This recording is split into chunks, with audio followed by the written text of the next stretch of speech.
Back in grade school, I spent a lot of time playing computer games with friends. More specifically, browser games, seeing who could get the highest scores or just be the best at a specific game. And I took a lot of time by myself to just play these games alone and just have a good time because a lot of them are really fun. Now, this list I'm making of browser games isn't all of the games I played because that video would take a long time to make. So I might cut this into parts or just work on it again in a later date. Who knows? But till then, let's relax, chill, and talk about some browser games. Bug on a Wire was probably the most simplistic game I played out of any other on this list, with no real goal or crazy mechanics. The point of the game is that you are, like the title states, a bug on a wire, and you have to dodge birds and make it as far along the telephone wires as you can. You can dodge left and right or jump over the birds. It's pretty easy to start off, but eventually the wires start to really fill up with birds, and eventually a crazy grasshopper type bug flies in. And if you stay on one wire for too long, it will grab you and hold you still for a short period of time, making it so you can't dodge the birds at all. This was one of the games me and my friends would take turns on at school and see who could get the highest score. And well, I was never really good at this one, and I still kinda suck at it, but some of my friends were crazy, getting times like 5 to 6 minutes, while I could only ever last around 1 minute. And I think I remember the farthest I ever got was like close to 3 minutes. The game is really hard, and I'm surprised there was never an iPhone version of it, but I guess Temple Run and all the other games like that are pretty close enough anyways. The next game me and my friends took turns playing was Heli Attack 2, which was a shoot 'em up type game where you are an army man fighting an endless wave of helicopters, starting off with just a pistol. But eventually, after killing 3 helicopters, a weapon crate will drop, giving you a new weapon to use. And this continues every 3 kills, except for every 15th kill, you'll get some health back instead. There are a ton of guns that drop from the helicopters, including machine guns, shotguns, rocket launchers, shotgun rocket launchers, rail guns, atom bombs, an electric grappling hook, and more. We used to play that every time you die, you'd have to switch out with the next person, and the player who got the most kills before we had to stop or go back to class would be the winner. And we eventually learned the best strategies and ways to get the most kills. So we would always run to the end of the map, use the cliff for cover, and use the slow motion ability to dodge the hard clusters of bullets. I usually ended up winning, getting some crazy high scores. My personal best was around 75 helicopter kills, till one of the jealous friends around us accidentally hit the K button on the keyboard, which kills yourself. I was really upset when it happened because I always wanted to reach 100 heli kills, but I guess it wasn't meant to be, especially since when I tried playing it again recently, the highest I could get was like 23 kills. The coolest thing while I was in school though was logging on to Miniclips and seeing the big banner on the website. Try the all-new Heli Attack 3! And I'm not gonna lie, I had mixed feelings on the game. It was no longer a survival type game that had you in one area trying to last as long as possible, but had you going through many missions trying to kill a certain amount of helicopters to beat the level and progress. You do eventually reach an endless level like in Heli Attack 2, but that's only after beating every level, and boy, is that not an easy task. Some of the later levels in the game are extremely hard with bigger and more crazy helicopters being added in, like the final one that shoots spirals of bullets and chases you down with rocket launchers. It's not easy, and what makes it worse is that if you die, you lose the stockpile of weapons you've built up through the whole game. So now you have to do the same level, but now you only spawn with a pistol.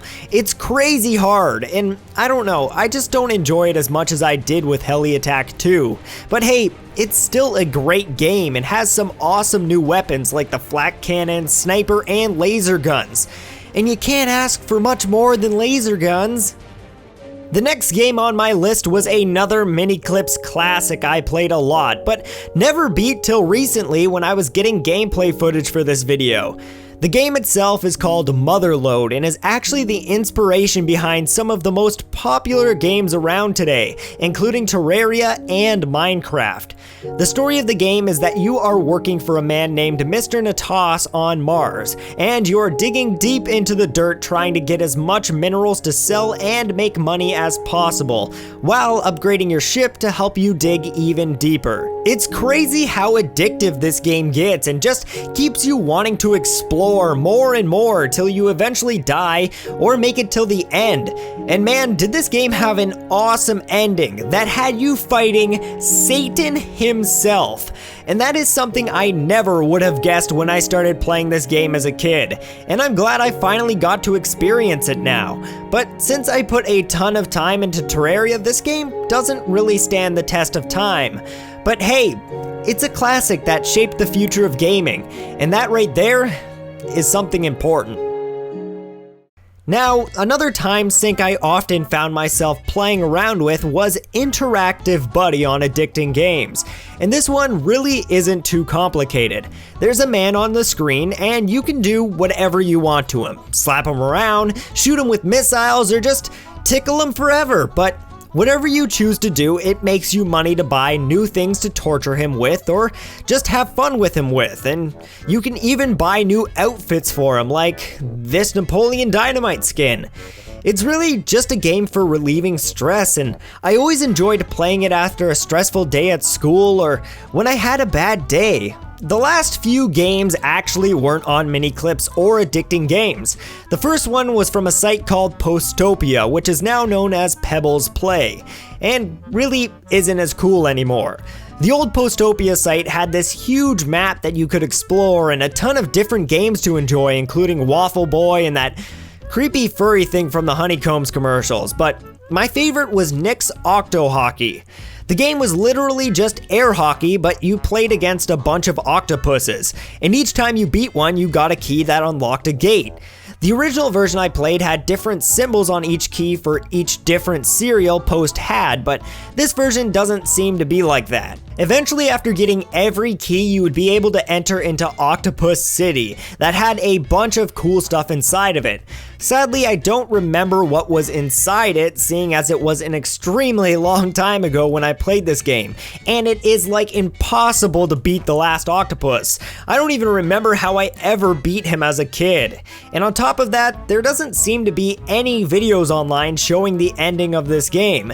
Never mind that, it took me like hours just to find a way to still be able to play the game for this video, but thankfully I found a way and had some great memories come back while playing it. The next game was on the Shockwave website and can still be found there, called Redline Rumble.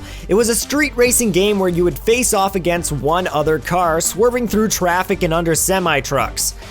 The under semi-trucks part is actually extremely hard to pull off, but when you do it, it's really awesome and totally worth it. You start off with one car, and as you beat each opponent, you get their car and you can use it in the next race if you wish. This was another game I beat when I was younger, getting every car you could, but sadly I can't do it anymore because Shockwave likes to constantly crash on me for some reason. The other thing I do remember about this game though is that it gets really hard with later races, adding in police cars that try to make you rear-end them and helicopters that drop spike traps for you to drive over. It's an awesome game that did get a pretty decent sequel, but I never played it too much. And while looking up Redline Rumble, I found a third and fourth game, but sadly they were completely different and really bad. The last game to talk about was a Newgrounds game I played a lot, called SAS Zombie Assault 2. And yes, I know there are a ton of other Newgrounds games I should be talking about, but I do wish to keep them for another video. So today I'm just going to talk about this one for now. The original SAS Zombie Assault was released shortly after Nazi Zombies and was created because the creator thought a top-down flash style of Nazi zombies would be cool. The game quickly gained interest and a second one was released, this one being the one I played the most and really enjoyed. Just like Nazi zombies, you spawn in a building with just a pistol, and as you kill zombies you gain money that you can use to unlock doors and buy new guns. But before you can buy the guns, you have to find them first. All of the guns are hidden around the different rooms, with the better ones being hidden in the far back rooms or in rooms that cost more to open.